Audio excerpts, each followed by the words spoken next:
સુરત શહેરની ધમધમતી ઓળખ સમા સૌથી મોટા ઓવરબ્રિજના ખાંચાઓને જ ગાંજા સપ્લાયર પોઈન્ટ બનાવી ચૂક્યા હતા. ગાંજા સપ્લાયર ડીજીવીસીએલ ઓફિસ સામે આવેલ ઓવરબ્રિજના પિલરની ઉપરના જોડાણવાળા ખાંચામાં માદક પદાર્થો સંતાડી રાખતા હતા. સુરતમાં એમડી ડ્રગ્સ, ગાંજો અને પોસ્ટડોળા જેવા માદક પદાર્થોના કેરિયર્સ દિવસ રાત પોતાની જાળ ફેલાવી રહ્યા છે.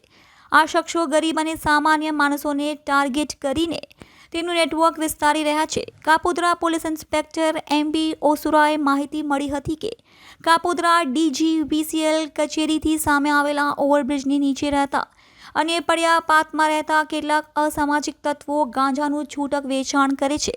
આરોપીઓની હિંમત એટલી હદે વધી ગઈ હતી કે તેમને કોઈ પણ પ્રકારનો ડર ન હતો. તેઓ ગાંજાનો જથ્થો ઓવરબ્રિજના નીચે પિલરની ઉપરના ભાગમાં અને બે જોડાણ વચ્ચે આવેલી સાંકડા ખાંચાઓમાંથી સંતાયેલા હતા. અહીંથી ગાંજો શોધવામાં સામાન્ય રીતે શક્ય ન હતું, કારણ કે આ ભાગ ઊંચાઈ પર હોવાની ઝડપથી કોઈની નજર પહોંચી ન હતી. પોલીસ સ્થળ પરથી 42 નંગ પ્લાસ્ટિકની નાની ઝીપ બેગ પણ કબજે કરી છે, જે દર્શાવે છે કે આ જથ્થા નાના પેકેટ બનાવીને ગ્રાહકો સુધી પહોંચાડવામાં આવતા હતા.